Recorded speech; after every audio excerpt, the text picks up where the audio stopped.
Good morning. So this week we're going to read the trade book, Boy, Were We Wrong About Dinosaurs. And this is a really fun book. I love dinosaurs. You guys know this. But this book will be fun. And then we have 2 assignments that go with it. Okay. Boy, Were We Wrong About Dinosaurs by Kathleen V. Podlinski, illustrated by S.D. Schindler.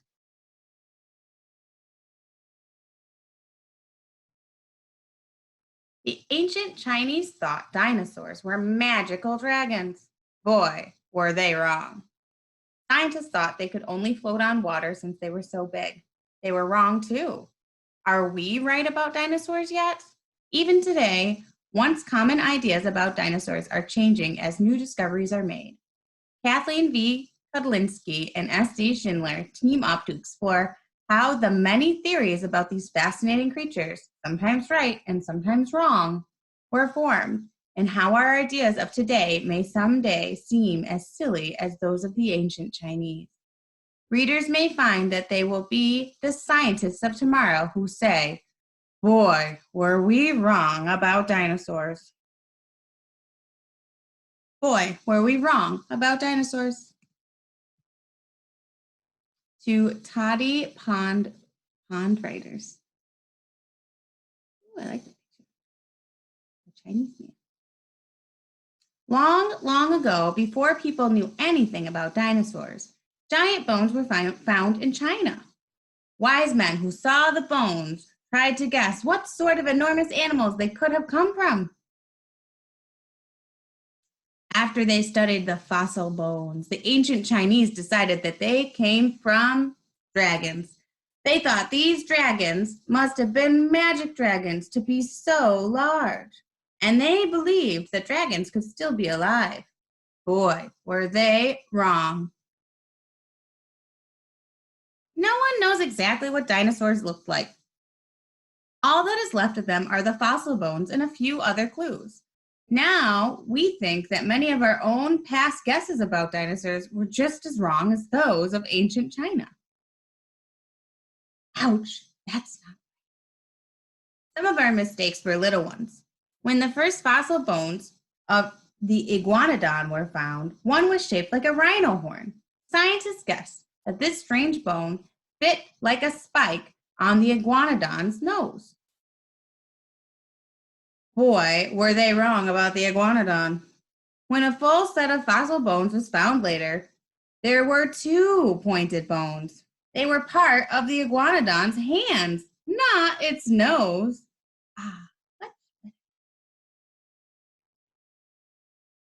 Other new clues showed us that we may have been wrong about every kind of dinosaur. Some of our first drawings of dinosaurs showed them with their elbows and knees pointing out to the side, like a lizard's. With legs like that, big dinosaurs could only waddle clumsily on all 4s or float underwater. It does look awfully awkward, doesn't it? Now we know their legs were straight under them, like a horse's. Dinosaurs were not clumsy. Their sizes and shapes of their leg bones seem to show that some were as fast and graceful as a deer. Paintings and old books show dinosaurs dragging their tails in the dirt because a few fossils of tail drags were found. And scientists couldn't imagine how a mussel could hold up an enormous tail. Maybe wheels would help? Thousands of fossil footprints have now been found with no tail drag marks at all. Clues in some dinosaur fossils show that their tail bones had stiff tendons inside to help them hold it out straight. With their heavy tails to provide balance, many dinosaurs, even the great Apatosaurus, would probably stand on their hind legs, reaching leaves in the tall trees. Others, like the Tyrannosaurus, always walked on 2 legs. Dinosaur, lizard. Inside the bone, scientists have found surprises too. We used to think that dinosaurs were cold-blooded, like snakes and lizards. Cold-blooded animals need to bask in the sun to warm their bodies. When scientists look through a microscope at slices of lizard bones, They don't see many blood vessels inside. They do see rings where the new bone grew slowly year by year, kind of like a tree. Dinosaur bones look different. They had lots of blood vessels inside, and new bone seems to grow around every one of them. Very interesting. Dinosaurs may have been more like birds, with bodies that were warm and full of energy night and day. They would have needed this extra energy to move their graceful legs. Are we right about dinosaurs yet? Some scientists think they were neither cold-blooded nor warm-blooded, but something in between. There is no way to be sure. Scientists used to think that all dinosaurs were scaly because a few fossil skins showed bumps that looked like scales. Now, more fossils have been found with marks that seem to be from feathers. What did dinosaurs have on their skin? Bumps, scales, or feathers? We can only guess. But we have some good ideas. That might help on cold nights. It is the latest fashion. They're so cool looking. Because big animals lose heat more slowly, we think the big dinosaurs, like the big elephants of today, wouldn't have needed fur or feathers to keep themselves warm. In the last few years, fossils of many kinds of little dinosaurs have been found. Some grew no bigger than pigeons. These small animals needed some way to keep from losing their body heat. Some of the fossils show warm, fluffy feathers like baby chicks. Others show long feathers like roosters. Scientists used to think that large dinosaurs were gray, like today's gray elephants. But if that were true, bigger meat-eating dinosaurs would be able to see these gray dinosaurs against colorful leaves and grasses, and they would have been eaten. Now, scientists think that dinosaurs had colorful patterns that protected them from being found and eaten. Colors and patterns also probably help dinosaurs show their sex and age to other dinosaurs, the way birds do. Recent x-rays of some dinosaur fossils show that they had bird-like skulls with room for large eyes and enough brain space for color vision. Ooh, look at that pattern. You can barely tell he's there. We used to think that dinosaur mothers acted like lizard mothers. Boy, were we wrong. Lizards just lay their eggs on the ground, then leave. They never see their own babies. Now we have found fossil dinosaur eggs in fossil nests. Some of the nests hold newly hatched babies. Other nests are packed tightly with older baby dinosaurs. These youngsters have scratches on their teeth from eating tough plants. Did the mothers bring back food to the nest, or did the young go out and feed and then come back to sleep? We can only guess, but these are things that lizards never do.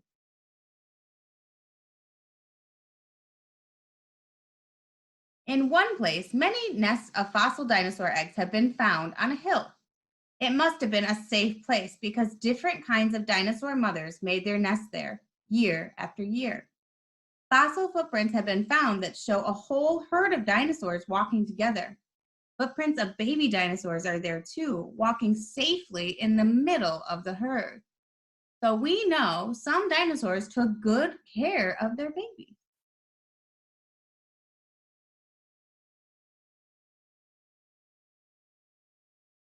Even our ideas about the end of dinosaurs seem to have been wrong. Scientists used to think that the world slowly died out or got hotter, and that heat and disease killed every dinosaur. In the last few years, we have found a fossil layer of dust that is probably from outer space. This new clue makes us think that a comet or an asteroid might have hit the Earth and exploded, setting off fires and tidal waves. It could have made a huge dust cloud that would have poisoned the rain and blocked out the sunshine for years. Most plants can't grow without sunshine, and acid rain makes plants and animals weak and sick. If the plants all died, the animals that ate those plants couldn't find food. And if those animals died, the meat eaters wouldn't have had any food either. Scientists think This might have happened before the clouds settled to a thick layer of dust on the earth, but we could still be wrong about the end of the dinosaurs. Hereditary Cretaceous ash layer. So cool looking. In one way, the scientists of today agree with the Chinese of long ago. They believe some dinosaurs are still alive. Toward the end of the millions and millions of years that dinosaurs lived on Earth, some of the smaller, feathered kind changed bit by bit. Over the years, their feathers became longer. They began to fly, and gradually they became birds. While the rest of the dinosaurs died out, somehow some of these birds survived. If scientists are right, our birds are living dinosaurs.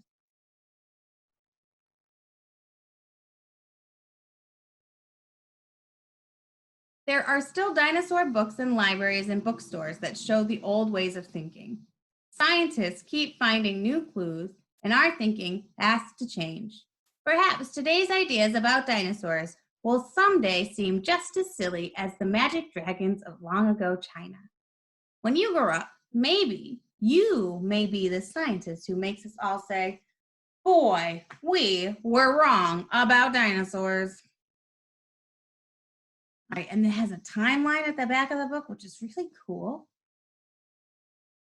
And it gives you some more resources you can look up dinosaurs on. And here's a note about the author and the illustrator.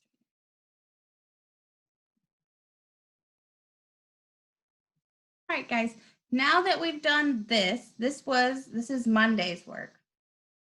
On Tuesday, you have to fill out a worksheet that goes with this. So let's go ahead and do that now. Okay, so these are the questions that you guys got in your email, and they're also on Think Central. But you can't write on the Think Central one. You're gonna have to write this on a separate piece of paper. I'm gonna write it here.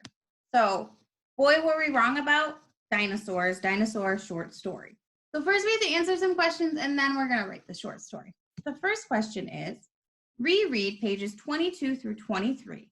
What is the same about dinosaur babies and lizard babies? So in order to do that, we have to go back to this guy. Okay, and what page did they say it was? 22 and 23, right? Keep going until we hit those pages.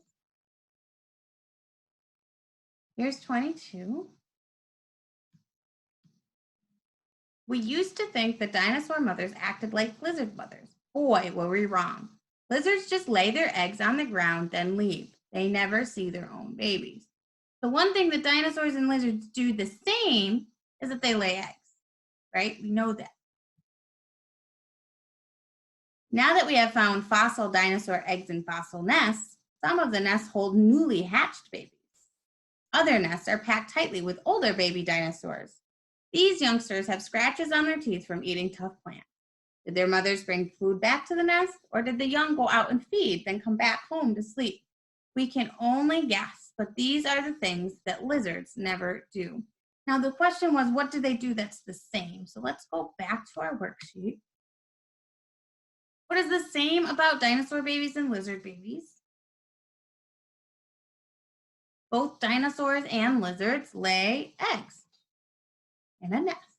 So that would be what you would write. Both dinosaur babies and lizard babies are eggs in a nest. Right? The next question is, what is different about dinosaur babies and lizard babies? We know that lizards leave, and it seems like dinosaurs stay. So we can say lizards leave their eggs and dinosaurs, I hope your handwriting is better than mine. Dinosaurs took care of their eggs, took care of their babies, right?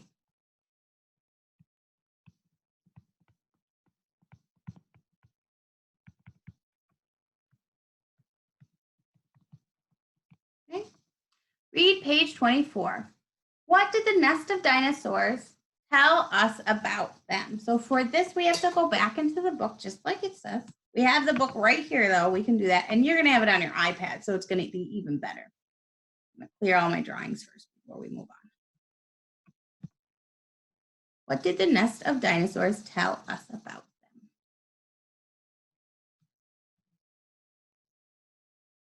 Now we have found fossil dinosaur eggs in a fossil nest. Some of the nests hold newly hatched babies, while other nests are packed tightly with older baby dinosaurs. You see how this is the third time I'm reading this? Even though I know what it says, I want to go back and make sure I really know. These youngsters have scratches on their teeth from eating tough plants. Did their mothers bring food back to the nest, or did the young go out to feed and then come back home to sleep? We can only guess, but these are things that lizards never do. So we learned that some of the nests had new hatched babies and some of them had older babies. And they had scratches on their teeth. So that told us some information that maybe we can use in our response. Take a second to look at our response. What did the nests of dinosaurs tell us about them? So the nest told us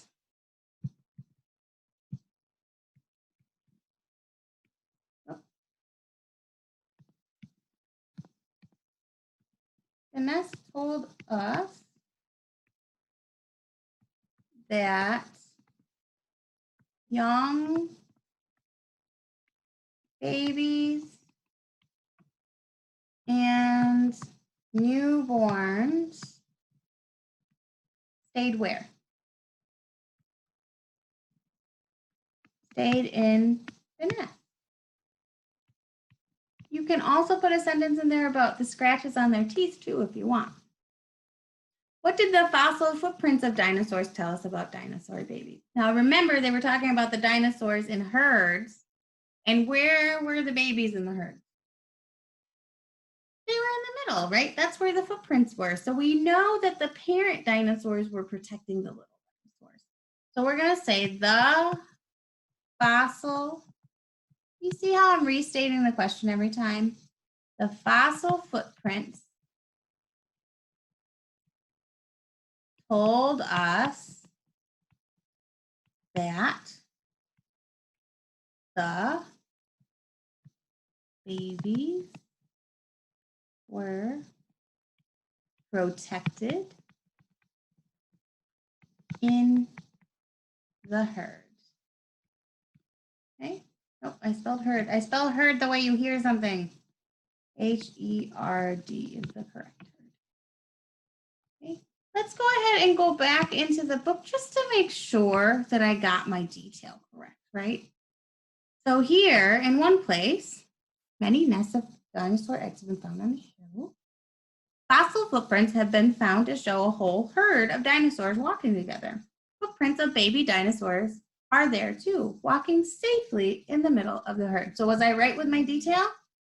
Yes, I was. So we knew that the dinosaurs took good care of their young. Okay, so now that we have read the story and we did our first little worksheet just reminding us of the details, it's our time to write our own story. It says here, now write your story about a baby dinosaur. You can include details about how the baby was born and how the mother took care of it and how it traveled with its family. Now, this does not have to be a nonfiction story. You can make it up. You can make this story as awesome as you want. It can be real, it can be fake, but I do want some details that we just learned, right? Just because we include details about how moms took care of their babies doesn't mean that the whole thing needs to be facts, okay? So I'm going to start my story with Once Upon a Time because I decided I'm going to write a fiction story. Once upon a time, there was a mama and papa triceratops. Okay. Mama and Papa, I'm going to make this their name, so I'm going to capitalize it. Triceratops wanted to have lots of children. So they went to find a good place to make a nest to keep their children safe.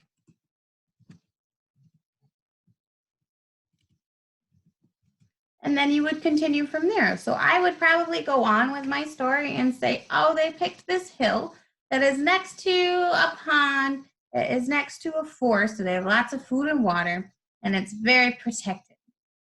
You know, and then the babies hatched and Mama took care of them by bringing them grass. And then, you know, maybe Papa taught them how to go find their own stuff. So you can just make the story as long or as short as you want, but I do want some information about how the babies were taken care of. And if they travel, I want to know how they traveled. And were they lots of relatives when they traveled? You guys are going to have a great time with this, and it's going to be a lot of fun to read it. I can't wait. All right, guys. If you have any questions per usual, just tell me, and I'll help you out.